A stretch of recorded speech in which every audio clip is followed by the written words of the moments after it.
मुखलाल पाल जी हैं जिला अध्यक्ष, उनका ये भी आता है कि वो बायस्ड हैं थोड़ा। जो जिला अध्यक्ष हुआ वो तो भारतीय जनता पार्टी का चेहरा हो गया जी। तो लेकिन इस पे फतेहपुर या जो भी जिला है उस पे क्या रोल आपका है? स्तर अगर उतना ही रहेगा तो अगला तो बढ़ के निकल जाएगा। कार टॉक विद फतेहपुर के आज के हमारे मेहमान हैं आशीष मिश्रा जी, जो पूर्व जिला अध्यक्ष भारतीय जनता पार्टी भी रह चुके हैं। तो कैसे हैं भैया आप? बिल्कुल बढ़िया, आप बताइए आप कैसे हैं? हम बहुत अच्छे हैं। हम आपसे ये पूछना चाहते हैं, ऐसा कौन सा दूत था जिसने भारतीय जनता पार्टी आपको ज्वाइन कराई? देखिए, भारतीय जनता पार्टी ज्वाइन करने के पीछे एक लंबा अध्याय है, क्योंकि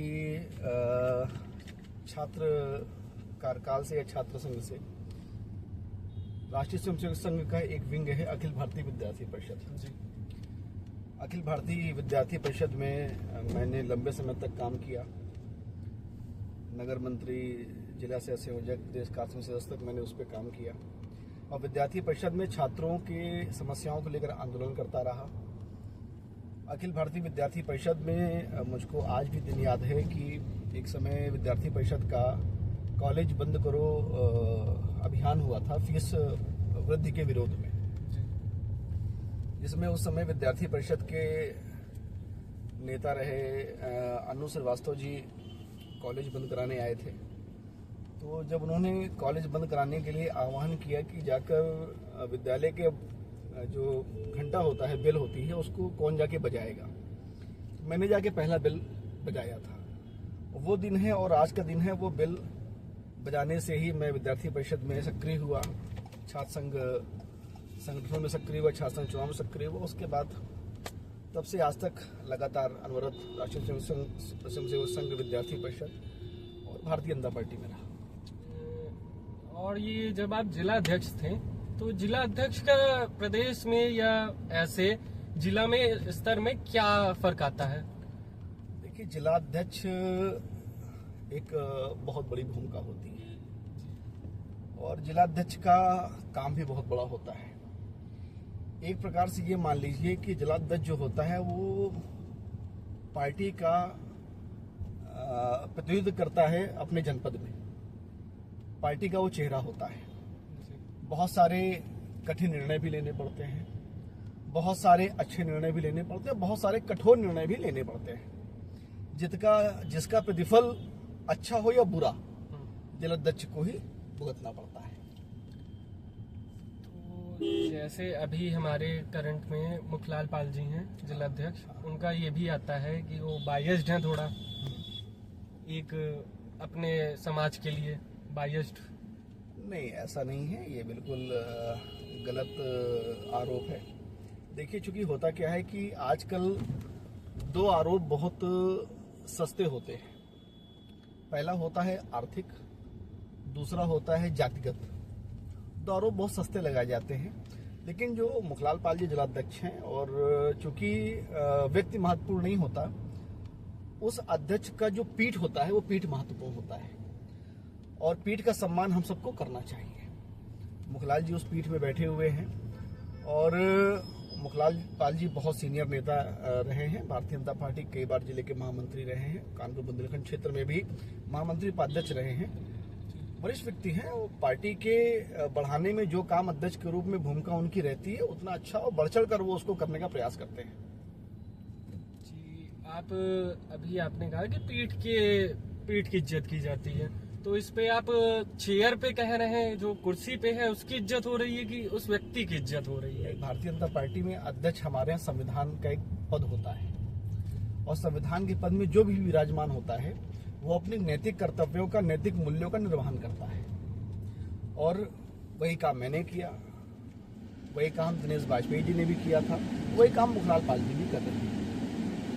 सर, एक और ये था कि जो जिला अध्यक्ष हुआ वो तो भारतीय जनता पार्टी का चेहरा हो गया जी। तो लेकिन इस पे फतेहपुर या जो भी जिला है उस पे क्या रोल आपका है? सर, और क्वेश्चन था आपसे कि ये जो ब्लैक के चुनाव हुए हैं उनमें 13 में से 12 जीती। हाँ। एक सीट पे ऐसा क्या हुआ? एक सीट एक में सीट धाता ब्लॉक जी। थी खाका विधानसभा में, जहां भारतीय जनता पार्टी का प्रत्याशी चुनाव हार गया।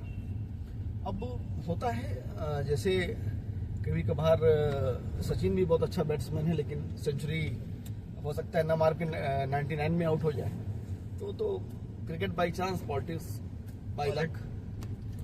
सर ये बताइए, अभी जैसे सांसदिक चुनाव थे, केंद्रीय राज्य मंत्री थी हमारे फतेहपुर से साध्वी निरंजन ज्योति, उनकी जीत का क्या कारण नहीं हुआ कि वो जीत नहीं पाई? उनकी जीत में ऐसी क्या बाधाएं आई हैं जिस वजह से वो नहीं जीती? देखिए, बाधाएं की अगर बात करें तो परिश्रम सभी लोगों ने किया, परिश्रम सभी कार्यकर्ताओं ने किया। जनता से जितना हमको प्रेम मिलता है उतना ही मिला। आप देखिएगा 4,65,000 वोट हमको मिला, कम वोट नहीं है। ये वही वोट है जिस वोट से साध्वी जी पिछली बार सांसद बनी थी। हमारा वोट परसेंटेज बराबर है, हमारे वोट परसेंटेज में कमी नहीं हुई, यानी कि जनता ने हमको पूरा प्यार दिया। हाँ, हार का अंतर जो हुआ वो ये हुआ कि कहीं ना कहीं से जो एक लहर चल गई, जो एक मुहिम चल गई कि हम सपा गढ़ बना जा रहा है, करना चाहिए, तो कुछ चीजें हैं ऐसी जो मैं आपको स्पष्ट नहीं कह सकता, लेकिन हमें जनता का प्यार पूरा मिला। जितना वोट मिलता था उतना ही वोट मिला, वोट में कोई अंतर हमें नहीं आया। वोट में अंतर नहीं आया तो वोट तो सर हर साल बढ़ता ही है ना, क्योंकि हर साल, पिछले साल हम नहीं थे एलिजिबल वोट देने पे, इस साल हम थे, तो हमने भी किसी को वोट दिया, तो वोट स्तर अगर उतना ही रहेगा तो अगला तो बढ़ के निकल जाएगा। बात तो खैर ठीक है आपकी, लेकिन वोट का परसेंटेज, स्तर, पार्टी का काम और नरेंद्र मोदी जी का चेहरा, चारों चले। बहुत अच्छा प्रयास रहा, बहुत अच्छा काम रहा, पर जैसे मैंने कहा कि सचिन भी सेंचुरी कभी कभार नहीं मार पाता, 99 में आउट हो जाता है।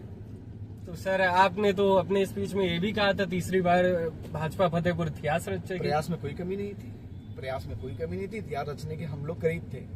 अब किन कारणों से चुनाव हारे, किन बिंदुओं पे हारे, वो पार्टी का विषय है। ये मेरा एक प्रश्न है आपसे कि कोई आपके ऊपर आरोप लगते आए हैं, आपको भी देखा होगा आरोप प्रत्यारोप लगते आ रहे हैं, कोई ऐसा आरोप जो आपको हंस के लगा होगा कि ये हो ही नहीं सकता लेकिन वो लगा, ऐसा कोई होगा कि जो आपको हंसने में मजबूर कर दिया होगा आरोप?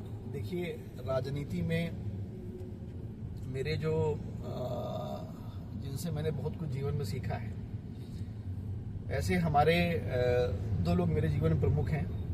पहले माननीय स्वतंत्र देव सिंह जी, जो वर्तमान में कैबिनेट मिनिस्टर हैं और पूर्व के प्रदेश अध्यक्ष हैं। दूसरा माननीय नागेंद्र नाथ जी, जो बिहार के संगठन मंत्री हैं भारतीय जनता पार्टी के। हमेशा कहते हैं कि राजनीति में जो व्यक्ति आगे बढ़ेगा उसका विरोध होगा, स्वाभाविक है।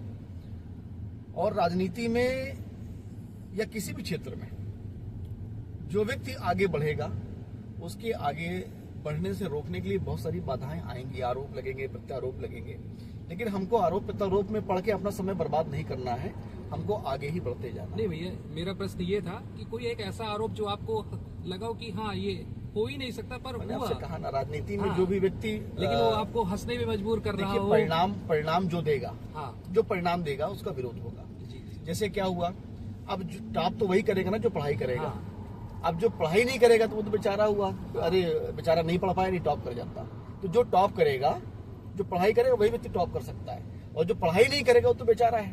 भैया आपसे एक मेरा प्रश्न और है कि आपके कार्यकाल में एक कोई ऐसा याद हो जो आप सबको बताना चाहिए, जो जनता ना जानी हो, कि आप उसको बता दें कि लोग जाने कि हाँ एक ऐसे कुछ मेमोरीज थी आपके कार्यकाल में पूरे?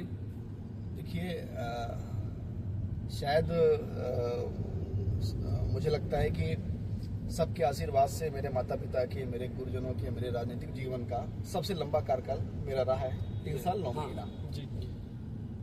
और उस 3 साल 9 महीने में मैंने शायद वो देखा है जो जीवन में जल्दी किसी को कोई मौका नहीं मिल सकता।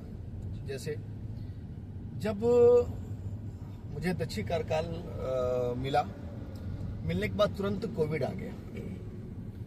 जो कोविड आया तो उस समय जो कोरोना का वेव था बड़ा भयानक था। हाँ, वो तो 2020। और शायद पूरे विश्व में, या मान लीजिए पूरे भारत में, अगर किसी राजनीतिक दल ने सड़क में उतर कर काम किया तो भारतीय जनता पार्टी ने किया। लेकिन भारतीय जनता पार्टी ने पहली वेव में काम किया, दूसरी वेव में तो भारतीय जनता पार्टी का इम्प्लीमेंट खराब होता दिखा था।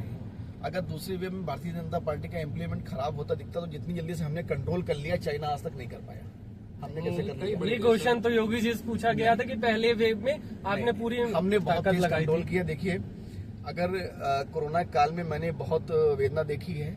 रात में 3-3 बजे भी मुझे लोगों के फोन आते थे कि अध्यक्ष जी ऑक्सीजन गैस सिलेंडर दिला दीजिए, मेरी माँ मर रही है, मेरा भाई मर रहा है। और मैंने मानवता का एक ऐसा चेहरा देखा है कि लोग बहुत परेशान थे उस समय। भारतीय जनता पार्टी में हम लोग, जब हम घर से निकलते थे रेलवे स्टेशन में या सड़कों में खाना बांटने के लिए, लोग बंबई से रिक्शे से यहाँ आते थे। जब हम खाना बांटने के लिए निकलते थे तो मेरी माँ, मेरे माता पिता, मेरी पत्नी, मेरे बच्चे मुझे ऐसे देखते जैसे हम फौज में जा रहे हो। ऐसी स्थिति थी। मुंह में मास्क लगाकर, दोनों हाथों में ग्लव्स पहन के रोड में आना, कोविड के पेशेंटों को अपने हाथ से भोजन देना, लोगों को पानी देना, बिस्किट देना, उसके बाद उनको संतुष्ट करना। और शायद हॉस्पिटल के अंदर हम लोगों ने घुसकर काम किया है बगैर अपने प्राणों की चिंता किए हुए। वो काल बड़ा भयावह था। रात भर फोन में हमने लोगों को ऑक्सीजन सिलेंडर दिया, लोगों की सहायता किया, लोगों को हॉस्पिटल में बेड दिलवाया। एक मलवा में प्लांट है, ऑक्सीजन प्लांट, किसी को नहीं पता था कि फतेहपुर में ऑक्सीजन प्लांट भी है। ये जब ऑक्सीजन की कमी हुई, मारामारी हुई, ब्लैक में बिकने लगा, तो उस समय की हमारी सांसद केंद्रीय राज्य मंत्री ने, साध्वी निरंजन ज्योति जी ने, हम लोगों ने मीटिंग किया। उन्होंने कहा मलवा में ये एक ऑक्सीजन प्लांट है जिसका पूरा ऑक्सीजन कानपुर सप्लाई हो रहा है। तो दीदी ने पूरा बढ़ चढ़ कर आगे हिस्सा लिया। दीदी ने कहा कि नहीं, पहले ऑक्सीजन फतेहपुर को जाएगी, जो बचेगी वो कानपुर जाएगी। और शायद साध्वी जी ने, हम लोगों ने मिलकर सड़कों में बहुत काम किया, जिस कारण हम लोग यहाँ पे नियंत्रण कर पाए। उसी का परिणाम था कि साध्वी जी को कोविड हुआ, बहुत भयंकर, वो एम्स में दिल्ली एम्स में एडमिट रही। वो हमारे जीवन का एक था जिसमें मुझे मानव सेवा करने का बहुत बड़ा अवसर प्राप्त हुआ। तो आपने मानवता के लिए किया कि उस समय भी ऐसा ये था कि अगर सब कुछ सही रहा तो आगे भाजपा पे कुछ चांसेस बाई चांस? पार्टी का निर्देश था, पार्टी का आदेश था, पार्टी यहाँ नहीं पूरे देश में काम कर रही थी, जिस निर्देश आदेश के अंतर्गत हम सब लोग उस पर काम कर रहे थे। पार्टी के लिए आप काम कर रहे थे मानवता छोड़ के? अब देखिए, मानवता पार्टी के लिए काम किया, उसके दो अर्थ हैं। अब आप कह दीजिए हम प्यासे हैं, आपने हमको पानी दिया, या आपने हमसे पूछा नहीं तो हमने पानी नहीं दिया। दोनों का अर्थ एक हुआ, पानी मिला कि नहीं मिला, खत्म बात।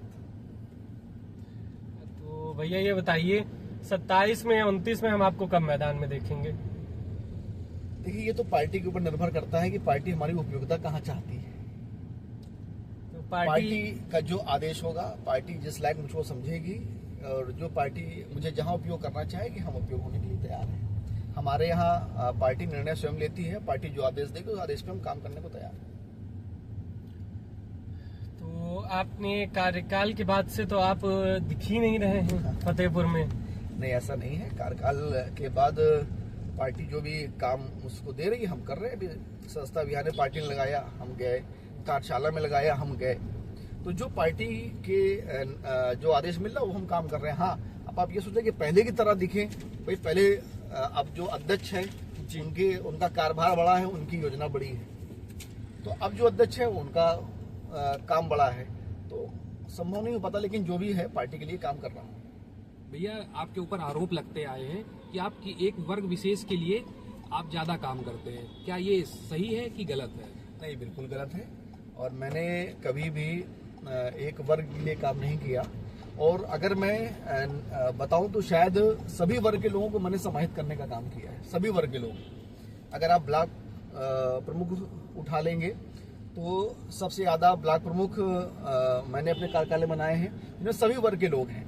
अगर आप जिला पंचायत की बात करेंगे तो जिला पंचायत में सभी वर्ग के लोगों को मैंने टिकट दिया है, उनको चुनाव जितवाया है। अगर नगर पालिका की बात करेंगे या सभासदों की बात करेंगे तो सबसे ज्यादा सर्वाधिक सभासद और सर्वाधिक नगर पालिका चेयरमैन अगर कभी भी जीतते हैं तो मेरे अपने कार्यकाल में। तो आपका कार्यकाल भी तो 4 साल का रहा है। 4 साल के कार्यकाल में मौका एक ही बार मिलता है चुनाव का, फिर 5 साल बाद आता है। वो तो ऐसा हुआ ना कि आपका बाई लक हुआ, ये बहुत अच्छी किस्मत थी आपकी। नहीं, आपका कार्यकाल भी एक्सटेंड हुआ। ये भी कह सकते हैं कि हमारे कार्यकाल में हमको चुनाव लड़वाने का मौका बहुत मिला, ये भी कह सकते हैं। भैया, एक प्रश्न मेरा और है कि आप युवाओं को कुछ अपनी सलाह देना चाहेंगे?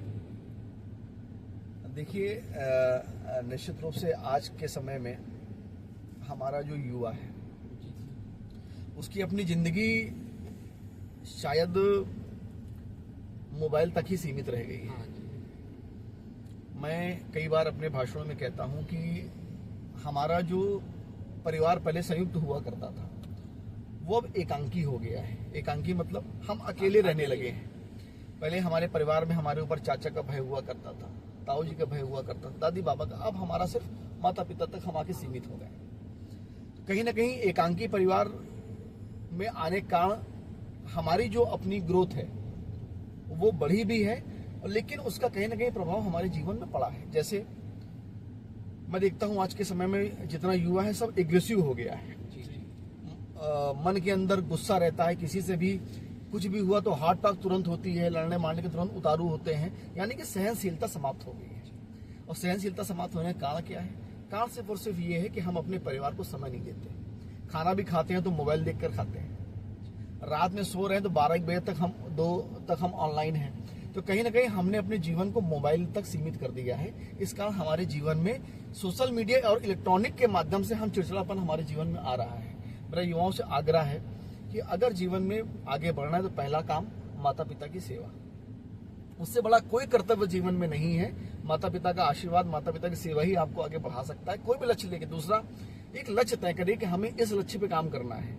लक्ष्य लेकर तय नहीं करेंगे तो आप भी कभी यहाँ जाएंगे, कभी वहां सफलता नहीं मिल पाएगी। लक्ष्य तय करिए कि हमें ये बनना है, छोटा हो या बड़ा हो, हमारा लक्ष्य निर्धारण होना चाहिए कि हमें ये काम करना है।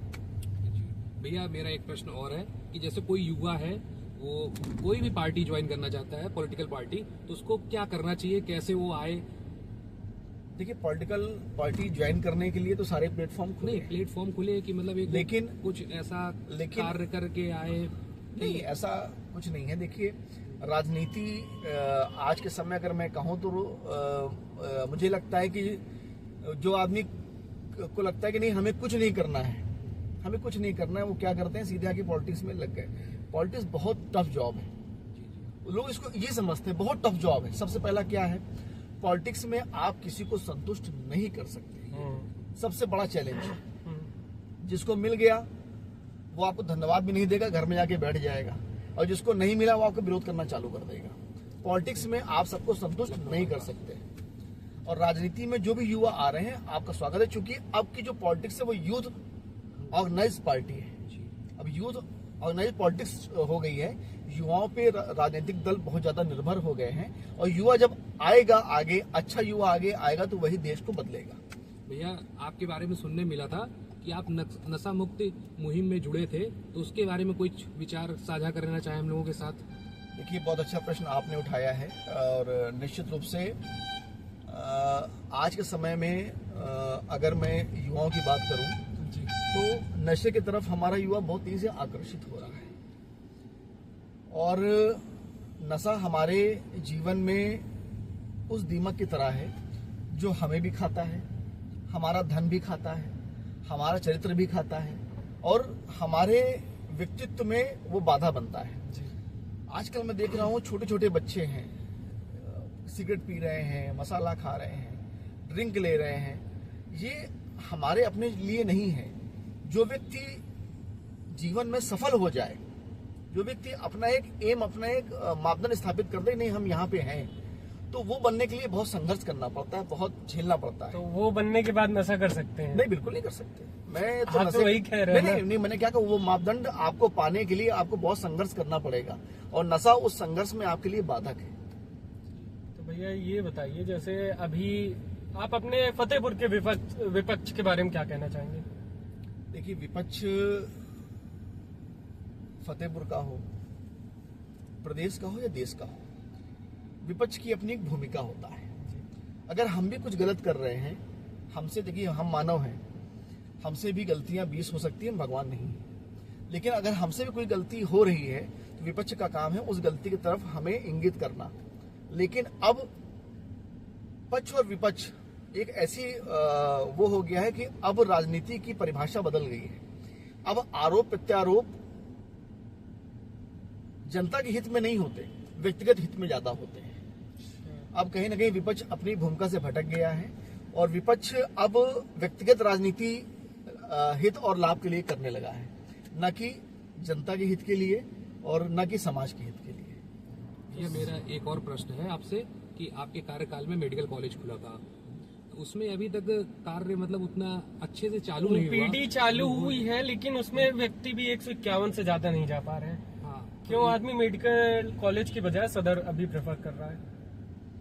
देखिए, सदर हॉस्टल भी जो है ये मेडिकल कॉलेज के अंतर्गत ही चल रहा है। मेडिकल कॉलेज को संचालित कर रही है और ओपीडी भी वहाँ पे चालू हो गई। देखिए, चूंकि ये व्यवस्था जब बनती है तो व्यवस्था बनाने के लिए बहुत सारी काम करने पड़ते हैं। अगर हमारे घर का भी निर्माण होता है, पहले घर टूटता है, हमको समस्या होती है उठने बैठने लेटने में, उसके बाद जब घर तैयार होता है तो व्यवस्थाएं उसकी की जाती हैं। तो व्यवस्थाएं चल रही हैं, क्योंकि साध्वी जी ने मेडिकल कॉलेज में बहुत बड़ा काम किया और साध्वी जी ने शायद फतेहपुर जनपद में जितना काम उन्होंने किया है, हमारा फतेहपुर जनपद बहुत पिछड़ा था, बहुत पिछड़ा था। अगर पहले की हम बात करें, फतेहपुर की पहचान क्या थी? कानपुर इलाहाबाद के बीच में छोटा सा जिला फतेहपुर है। आज हम अपनी पहचान खुद ले आए हैं, हम अपनी पहचान के लिए जाने जा रहे हैं। जो काम हो सकता है वो काम किया, जो चीज बिगड़ी है उसको और बनाई जाएगी। भैया एक मुद्दा और उठ रहा था बीच में चौराहे को लेके, शहर के अंदर जो चौराहे बने कि कुछ लोगों का कहना है कि ये चौराहे नहीं सही बनाए और कुछ 55 लाख के चौराहे बने। हाँ, तो 55 लाख के चौराहे पे वो आपकी क्या मतलब टिप्पणी है? दिखते नहीं कि 55 लाख के हैं, उनमें क्या पानी टिप्पणी? का ड्रेनेज नहीं मिल रहा। ये देखिए, पानी के ड्रेनेज के लिए तो सीवर लाइन फतेहपुर में पास हो गई है। नहीं, वो जो चौराहे का पानी मैं है उस वो कहाँ पे जा भी रहा आ है? रहा हूँ, उस पे पास हो गए, उस पे भी हमारा काम चालू हो गया है। अब रही बात चौराहे में पानी का ड्रेनेज, तो निश्चित रूप से चौराहे जब बनाए गए, जिनके द्वारा बनाए गए, जिन्होंने बनाए, उनकी परिकल्पना जो थी वो चौराहे का सौंदर्यीकरण नहीं था। उनकी जो परिकल्पना थी वो स्वयं का सौंदर्यीकरण था। इसलिए कहीं ना कहीं चौराहे में वो व्यवस्थाएं नहीं दी गई जो एक अच्छी व्यवस्था के द्वारा हो सकती थी। आप स्वयं का सौंदर्यीकरण कह रहे हैं, तो 30 करोड़ की सौंदर्यीकरण गिर चुकी है, उस पे भी कुछ टिप्पणी? कौन सा 30 का सौंदर्यीकरण? राजा जी की बिल्डिंग। अच्छा। अब देखिए, हमारी सरकार में चाहे रजा जी की बिल्डिंग क्या हो गई भैया, जैसे और भी कई कब्जे हुए, तो उनको क्या लगता है आपको कब तक हटाए जा सकते हैं? देखिए, सरकार जो भी काम करती है निष्पक्ष होकर करती है।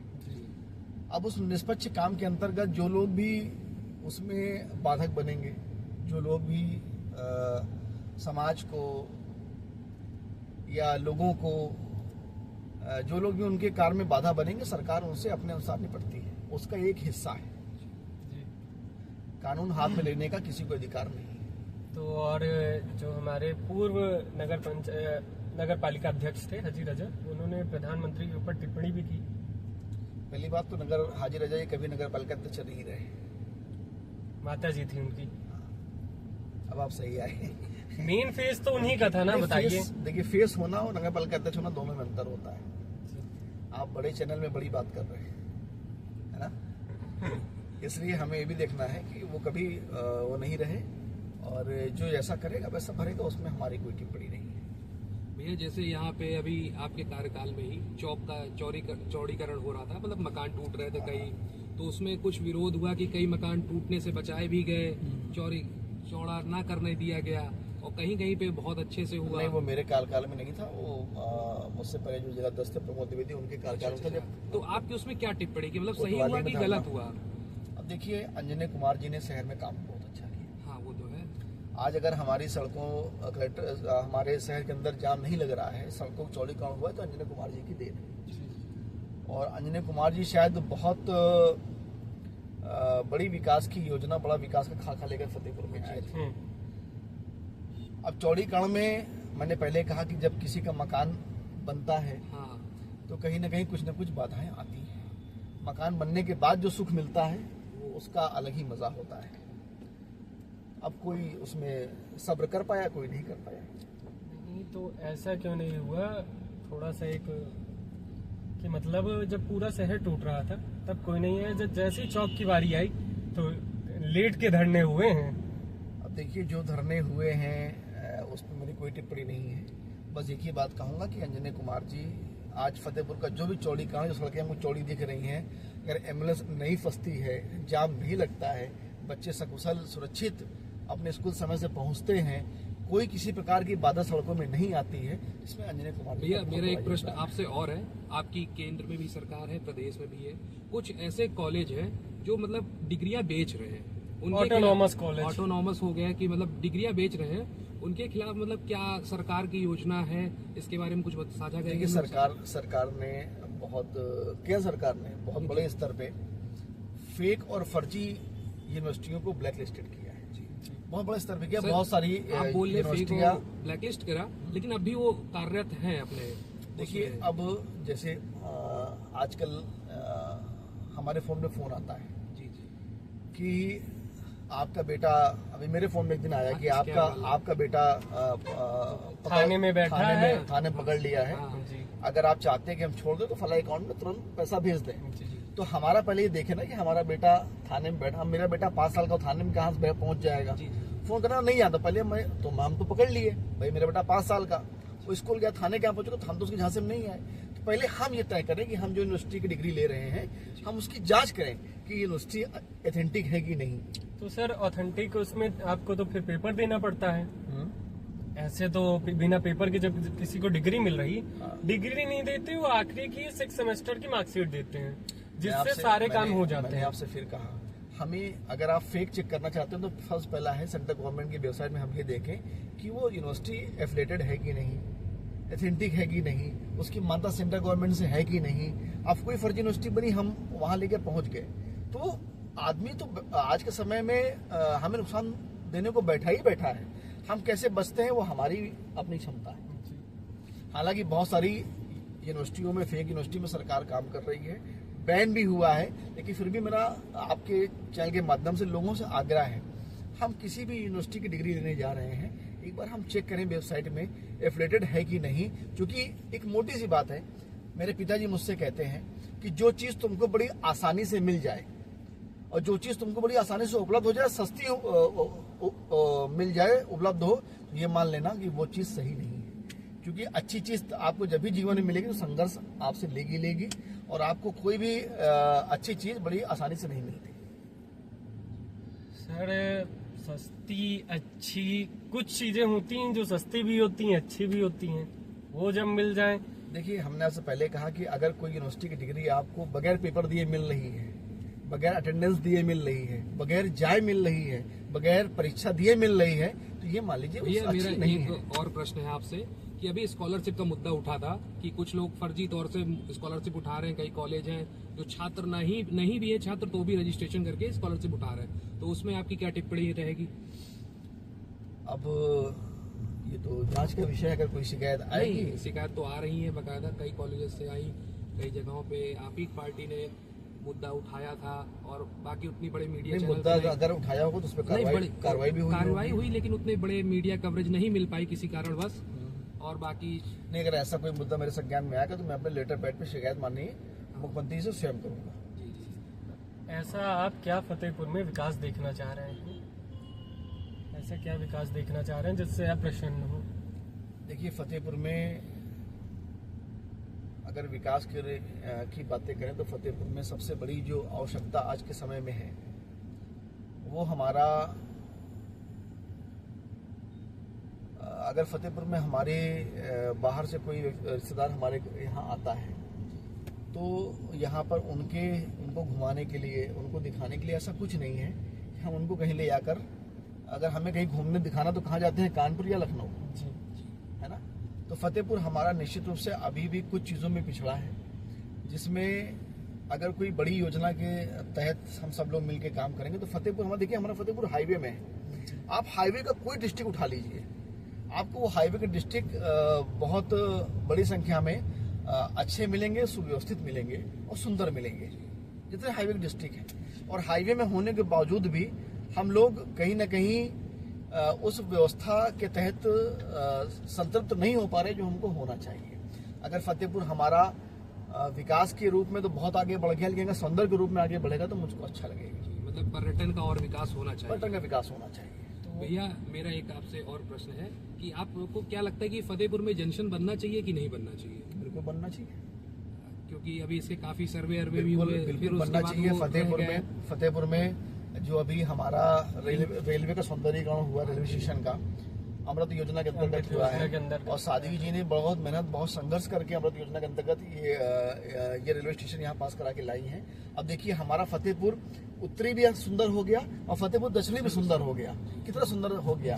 लेकिन अब वो सुंदरता बनाए रखना हमारी अपनी जिम्मेदारी। होता क्या है, अगर हम अपने घर में रहते हैं तो अपने घर में हम पान भी थूकना होता है तो घर से बाहर निकल के थूकते हैं, क्योंकि वो घर हमारा अपना है, ठीक। अगर रेलवे स्टेशन हमारा बहुत सुंदर, हम पान थूकना है तो कैसे थूकेंगे, वहीं पास में बैठ के थूक देंगे, है ना।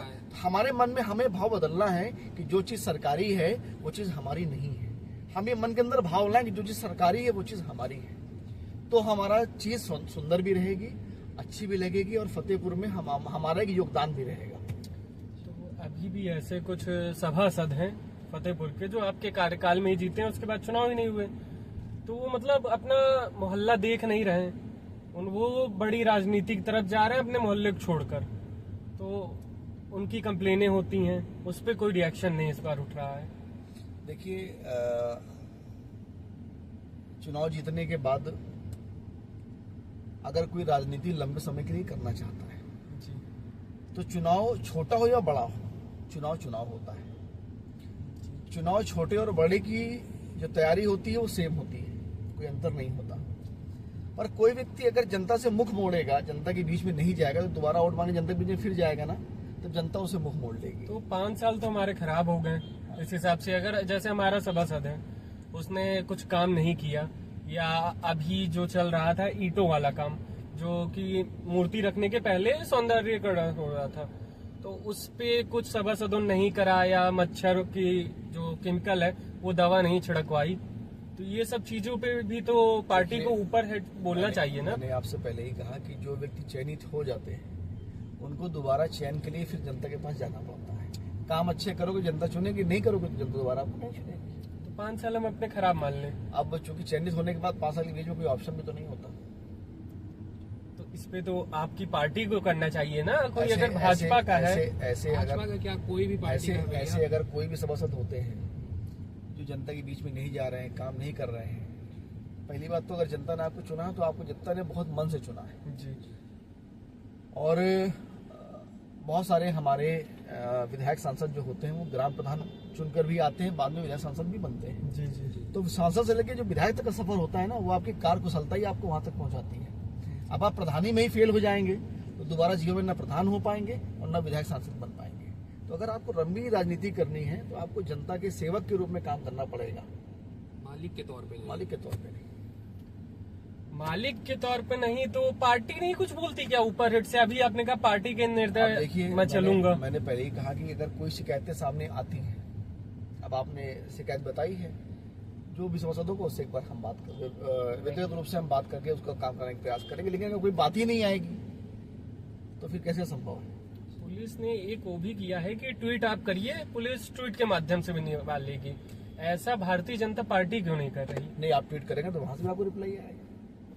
आप ट्वीट तो करिए। अच्छा, ट्वीट का रिप्लाई है भारतीय जनता पार्टी के पास भी? नहीं, अब आपने ट्वीट की बात की तो मैंने आपको ट्वीट में ट्वीट का जवाब दिया। नहीं, आप क्योंकि ट्वीट कहीं भी करेंगे आपको रिप्लाई आएगा, वो पार्टी हो, प्रशासन हो, सरकार हो। भैया एक मेरा और प्रश्न है ये कि आप जैसे डिजिटल इंडिया की बात करते हैं प्रधानमंत्री जी हमारे, कि डिजिटल इंडिया, तो इसमें आपको क्या लगता है कि ये युवाओं के लिए सही है कि नहीं सही? कि जैसे अब आज के आप युवा देख रहे हैं कि अधिकतम समय वो फोन पे, कंप्यूटर पे दे रहे हैं, पढ़ाई न करके कुछ और भी कर रहे हैं। डिजिटल इंडिया के जो पहले अर्थ है प्रधानमंत्री को, उसको हाँ। हमको समझने की आवश्यकता जी है। जी प्रधानमंत्री जी ने डिजिटल इंडिया का नारा दिया, मतलब डिजिटल इंडिया का पहला काम क्या हुआ? डिजिटल इंडिया हमारा फेसबुक, रील नहीं है। डिजिटल इंडिया हमारा क्या है? अगर हमको बैंक का लेन देन करना है जी तो कैश न चलाकर हम अपने फोन पे से उसको लेन देन करें, वो डिजिटल इंडिया का पहला माध्यम हुआ। जी डिजिटल इंडिया का माध्यम क्या हुआ? अगर हमें अपनी क्या नाम है गाड़ी का फाइन जमा करना है, पेनाल्टी जमा करनी है, तो कैश ना करें, ऑनलाइन करें, वो डिजिटल इंडिया का माध्यम हुआ। हमें अगर अपनी गाड़ी का बीमा कराना है, कोई भी काम है, तो डिजिटल इंडिया का तात्पर्य आप ये समझिए कि हम ऑफलाइन व्यवस्थाओं में जो समय बर्बाद करते हैं लाइन में लग के, उसको हम ऑनलाइन माध्यम से कर सकते हैं। ये डिजिटल इंडिया का माध्यम हुआ। हर संडे मोदी जी की मन की बात सुनना भी तो डिजिटल इंडिया के माध्यम हुआ। देखिए, मोदी जी की मन की बात सुनना और डिजिटल इंडिया के माध्यम से हुआ क्यों, वो आप समझिए। आप नहीं जानते हैं कि आंध्र प्रदेश में बैठा व्यक्ति क्या अच्छा काम कर रहा है। वो मोदी जी के मन के माध्यम के माध्यम से आपको मालूम चला कि आंध्र प्रदेश का बैठा एक आदमी जो बांस के बर्तन बना रहा है, उसकी बहुत डिमांड है। वो आपको मालूम चला कि नहीं ये भी है कि बांस के बर्तन बन सकते हैं, वहां व्यक्ति बैठा बना रहा है। तो आप उसको ऐसा लीजिए, अगर वहां बैठा व्यक्ति बांस के बर्तन से वहां बर्तन बना सकता है, इतनी अच्छी कमाई कर सकता है, तो यहाँ बैठ के हम क्यों नहीं कर सकते। तो डिजिटल, तो मोदी जी के मन की बात के माध्यम से अच्छी चीजें, सकारात्मक चीजें हमको दी जाती हैं, जिनके बारे में हमें जानकारी होती है। धन्यवाद आपका हमारे शो में जुड़ने के लिए। बहुत बहुत धन्यवाद आशीष जी। भैया आप धन्यवाद मैं करता हूँ आपको कि आपने हमारे शो में समय दिया अपना, और काफी अच्छा लगा आपसे बातचीत करके, और आज का दिन हमारा काफी अच्छा रहा और आपका भी दिन अच्छा रहे। और ये चाहेंगे कि आपको एक वरिष्ठ नेता और वरिष्ठ पद में हम सभी देखना चाहेंगे। 27 या 29 में आप मैदान में आइए। आप सभी लोगों का बहुत बहुत धन्यवाद, और मेरा भी आप सबको शुभकामनाएं कि आपका चैनल बहुत अच्छा ग्रोथ करे, और आपके मेरा सभी दर्शकों से माध्यम से कि हमारे फतेहपुर के युवा साथियों ने बहुत अच्छा एक चैनल स्टार्ट किया है। आप सभी लोग इसको सब्सक्राइब करें, इससे जुड़े, और आप सबका बहुत बहुत धन्यवाद।